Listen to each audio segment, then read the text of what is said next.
Tulia. Hello viewers, my name is Didan Ochieng. I want to welcome you into the show. And today I have my two viewers today. Remember, you are doing two guests, You remember we are doing the book of Esther, the second chapter. And still there's the first chapter that had already been done by our colleagues. So be with us, don't go anywhere. So today I have my two guests from my right hand and to my left side. So they are going to introduce themselves. Praise Jesus. I'm Victor Kuria, and I'm blessed to be here. May you be blessed together with me. Thank you very much, Victor. And to my left side, I have a gentleman here. Thank you, sir, for the opportunity. Okay. Viewers, my name is Ian. I'm born again, and Christ is Lord in my life. Thank you for hosting me, sir. Thank you very much. So I want to welcome you again and again to the show. Remember, we are doing the second chapter of the book of Esther. And we are the young generation antidote. So starting from the second chapter, we have seen that the anger of the king, have subsided. But deep down in his heart, he's still thinking about that, what Vashti has done for him, that anger. In this life that you are living, Victor, I can be angry at you or you can be angry at me. Have you come into that scenario where you can be angry? Very many times. So what can you say about the king's anger? The consultation has been brought by the delegates, and still the king is very angry about, the thing that Vashti has done. What can you say? You see, the king made the decision out of anger and he was not sober. So he made the decision at angry manner and not thinking of the consequences that would have occurred. Okay. And the consequences we have been told by Memucan is that the wives of the Israelite men would have started disobeying the orders that their husbands gave them. Okay. And that is right, I might say, because it was true in that perspective, but the king's anger was not really, it was not really there. Okay. You see, he consulted the right man, but his anger was still, he felt the pain of losing Vashti. Because in everything that you do in this world, everything that you have right now, when you lose it is when you know what the pain of having it, or what you needed to have it. So in other words, you are trying to say that King Xerxes was not angry, but he was angry of what he lost. Yeah, he was remembering what he had lost. You see, every time that you lose something, when you lose something is when you remember what you have lost. Okay. When you have something, it may seem like garbage, you may not know the importance. But after you lose something, that's when you remember the preciousness. Okay, thank you very much, Victor, for that answer that you have given us. And so, viewers at home, you have heard what Victor has said. So, lower your temper, guys. Even the Bible has allowed you to be angry. But don't let your anger be in a negative way. Hallelujah. So, after we have seen the king was very angry in the first verse, we saw that the king decided to call his delegates, the people who give him advice in the matters of government. So he called them, and the delegates proposed that there should be a search for the virgins, for the 10 virgins in each and every province. So coming to on my left hand, so Ian, what can you say about that? The searching for the virgins. Okay, thank you for posing the question to me. Yeah. I would like to say, when the king was searching for these virgins, this was an opportunity for somebody. Wow. Somebody had just lost an opportunity that she would have maintained had she not made the wrong decision. Okay. Now, this also brings the aspect of when another person loses an opportunity, there is also another person to to take over that opportunity. Uh-huh. So, and in every position that you are given, either in an organization, in an institution, in government offices, there are certain qualifications that one has to meet. And in this case, we can see that the order that was decreed to the provinces was that the participants should be young, should be beautiful, and most of all should be virgins. Okay. So automatically, if you did not have these three qualifications, there was no way you're supposed to be a participant. There was no even a chance for you to be part Okay. of that. Okay, let me call it a contest. Contest in quotes. So that begs the mind of us who are Christians, who are brides to our groom, who is the Lord Jesus Christ, on his second coming. As we await for that particular day, that particular event, that particular feast, on that last day when we shall be married with Jesus, then therefore we should keep in mind the purity, the purity of the heart, the purity of the mind, the purity of the spirit, and most of all, so the purity of the soul. Wow. Because on that day, if we don't meet those certain qualifications, then we are going to miss out in the feast. Thank you very much. I can see the time is not on our side, so we are going to rush very fast. So thank you very, very much, Ian. Thank you, that sir. was a very precise answer. And remember, I was viewing this, this searching for the virgins, and in my mind I was viewing about what Ian has said, the purity. So you cannot come to the king, and I was viewing the king as God. God is the King of Kings. So you cannot come to the king unless you are a virgin. You are pure in heart. Hallelujah. So we are going to skip to the next question and discussing the book of Exodus, the second chapter. So we have seen the searching for the virgin has been done, and the virgin has been brought. So, and the king delegates say that the virgin should be put under the care of Haggai.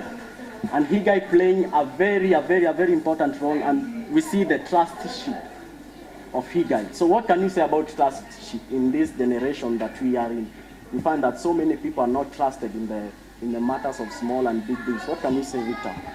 So first of all, I will ask a question which is which can be compared in this time. What is trust? Okay. Right now in this age, Remember the time is not on our side. yeah, a class 5 pupil is the one who should be asking. You should be asking the same question. Okay. But now I'm asking teenagers and people above that class, because some of them have forgotten the meaning of trust.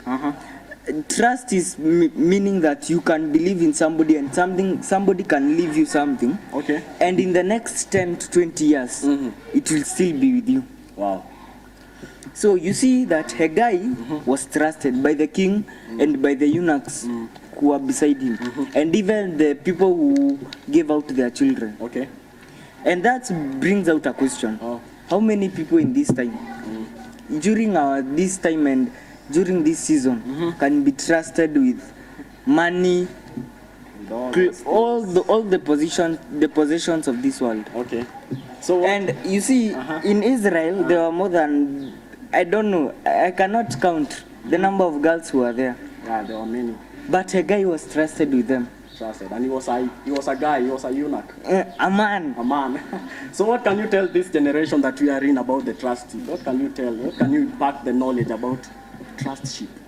Every time that you're given a responsibility, it's someone trusting you on something. Wow. Meaning that if you fail on the responsibility, you cannot be trusted again. Wow. Each responsibility comes with trust. Meaning that if you break the trust, you break the responsibility. Wow. Thank you very much, Victor. Each responsibility comes with a trust. That is from Victor. And I want to quote a certain verse from the book. I don't remember the very chapter, but it is in the book of Mark, which is say that if you cannot be trusted with the earthly things, how can you be trusted with the heavenly things? So viewers at home, right there, you are watching us, be trusted with the little things that God has bestowed in your life. Even if it is, you seem like it is, be trusted with that little thing that you have. So jumping on the next discussion, so we have seen the virgin has been, they have been transported to the Haggai under the care. So we see the beauty if you go to the next verse, you will see the beauty treatment and all those things that is done for the virgin, for them before they approach the king. You know, Ian, what can you say about this generation? You know, this generation of ours think that if you wear the necklace that we have, the smart clothes, what can you say about that in this generation that we are? Okay, first of all, I would say that there are certain types of beauty, and beauty is good because God created us in His own image, and when God was creating, He said, "What these are created," and He looked at it and He said, "This is good." Okay. And we are the perfection of His beauty. And also, you see Jesus in the book of Colossians chapter 1 verse, probably verse 16 says that Christ is the image of the invisible God. So there is a place for us to be presentable, physically and spiritually. Okay. And the problem is now, the young generation, as we are coming up, we are looking up to these people that we see in the media. Okay. We see models, we see famous singers, we see famous actors. So you see, so we look at their manner of dressing and we see, wow, this is cool, this is nice. I want to try it too. I want to look like Vera Sidika. I want to look like, James Bond. But I like James Bond. He dresses good. I would like to copy his mode of dressing, but also there is this inner beauty that the Lord is looking for. Remember that we are Christians and we are Christ-like, and our husband who is Christ he looks at us, and the first thing that he is seeking for is the beauty that comes from within. Paul says that let your beauty not be the physical adornment of jewelries, of gold and silver, but the beauty that comes from within, the beauty of the heart, and that is what Christ is interested with. So there is need for us also to mind the dressing of our heart. We dress our heart with purity, we dress our heart with joy, we dress our heart with righteousness, we dress our heart in patience and kindness. So that is the just by the few things that we should see as the beauty that Christ and Christians should be able to be having on daily basis. I rest my case. Wow. That was very precise. That was very precise. Remember the verse that he has quoted, it is in the book of 1 Peter, the 3rd chapter, from verse 3. You can go and search for it and read more about it. It is talking about the inward beauty of Christ Jesus. So we have seen the beauty, the virgins, now those beauty that the Hagar is under them. And so we see Esther. He remembered in his mind what Mordecai had told him, that he should not reveal, his stature, that he is a Jew. In this generation that you are living in, we found that most of the people, when they are being told an advice by the elder people, they look at it and say, what? No, this is not supposed to be. What can you say about that? Esther was given an advice not to reveal his nationality. What can you say about that, Victor? For me, I would say that everyone has a thinking perspective. Okay. Each one of us has his or her own perspective on about things that happen to us. So you see, Esther was given not an order but advice that she should not give out her nationality because she was a Jew of royal blood. So you see that this time, in this time, and if she had said about her nationality, I am a Jew, and she's among people who do not know even where Jews come from, who do not even speak to Jews, who are discriminative. Okay. You see, that would have jeopardized her position and her favor. So she obeyed, and that obedience is something that brings out more pictures, because in the book of Genesis, it says that obedience is better than sacrifice. Okay. In each day, our parents make sacrifices. We make sacrifices. Each one of us is forced to make a sacrifice. Okay. But the sacrifice should not jeopardize your obedience. Wow. Because obedience is in many ways, but you must have obedience in some parts of this world or in some areas in this world for you to move on. Some people have not moved on. Some people are still in the same place they have been 5 years or 10 years ago, just because of obedience. Wow. Some people like sacrificing more than following. Okay. Thank you very much, Victor. That was very precise. Wow. Viewers watching at home, you can see all those there. You know, those responses are very spiritual and are very healthy for your spiritual life. I thank Lord for this conversation. And so we have seen that the virgin and all those, the purification that have been made. So the virgins, they are being taken to the king, and we see Esther, you know, a favor of the Lord being upon him, and the king liked him.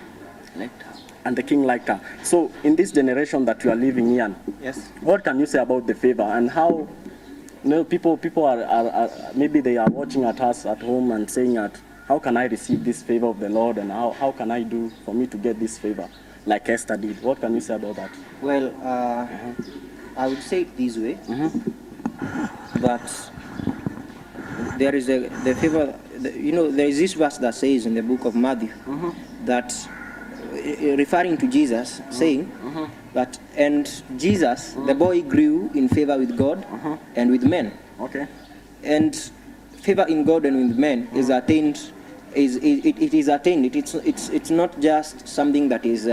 And if you find somebody who is giving you favor freely, like God gives favor freely, then therefore, the favor also comes with an opportunity to express yourself, to prove that you are worth that favor. Otherwise, you might even lose it, because that is what happened with Vashti. She lost favor with the king. She lost favor with the government officials, because if she had obeyed, even obedience can bring favor. Obedience brings favor as well. Wow. And one of the things I have learned from my mentor, and also who happens to be my pastor, is that favor comes with an opportunity. Wow. That if you don't behave yourself, if I trust you with this thing, and you place it well and you keep it well, then you have earned my favor. You have earned it, isn't it?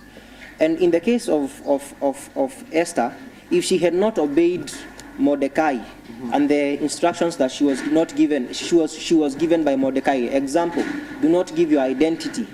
You see, she would never have won favor with the eunuch who is Haggai. So that begs the food for thought is that if you are there and you have been given an opportunity, or maybe you are many, and you are supposed to be probably, and you want to be outstanding, what will make you have favor? Probably maybe with that rich man, or that employer, or that superior in that place. What will you do to earn favor? And what will you do to keep that favor? Wow. Food for thought. Wow, amen. Wow. Viewers at home. Thank you for this time, for tuning in. My advisor is telling me that time is not on our side. So, the favor of the Lord, Ian has said something important, that favor comes with opportunity. Favor comes with opportunity. Right at home, wherever you are, remember that favor comes with opportunity, obedience, and all those things, doing the right thing at the same time. So, we are jumping from Esther to Mordecai. So we have seen Esther has won the favor of the king, King Xerxes, and King Xerxes take him as a wife. Is that true, Victor? So we have seen that Esther won the favor. So Mordecai at the gate, he heard about the conspiracy. You know, Mordecai was like a parent to Esther after the death of his parent. So Mordecai, he was there at the gate, you know, just sitting there at the gate, and then he heard about the conspiracy, about the two guards that conspired to kill the king. So, and I was viewing this in this life that we are living. You know, sometimes you can see people doing wrong, and you can heard about things, but you cannot do the right thing because you fear. Unajiona as in watasema aje, what will they say about me, or wataniacha, they will Kunijudge. not be my friends. Watanijudge. What can you say about that in this life that you are living, Victor? As I said earlier, each one of us has a thinking perspective. So each time you think of what other people think of you, your mind tunes to things that are not there. Okay. As you see, men, as you have said, you are afraid that people leave you. But is it them who came to you, or is it you who came to them? Wow. Whenever a person leaves you, he comes back. Not because he wants to, but because there is something he needs from you. Okay. In this world, each of us needs someone. Wow. And if you see wrong, do not always wait for the wrong to grow. Stop it before it becomes too late to change. Okay. You can do it by talking to someone or speaking out loud. If Mordecai had not spoken about it, the king would have been dead, and Esther would have gone back. So it is right, to do the right thing at the same time. Do the right thing. Do not be afraid of what people think or what people say. Wow. Do the right thing. I think that is affecting us in this life that we are living. Okay, viewers, we have come to the end of the show today. I wish we had enough time to do this thing, but the time is not on our side. Remember, there's still the 3rd chapter and the 4th chapter that we are going to do, so stay tuned and be blessed. Thank you very much. Guys, it's a pleasure for me to have you in my studio today. God bless you guys. Thank you very much. Thank you. Okay.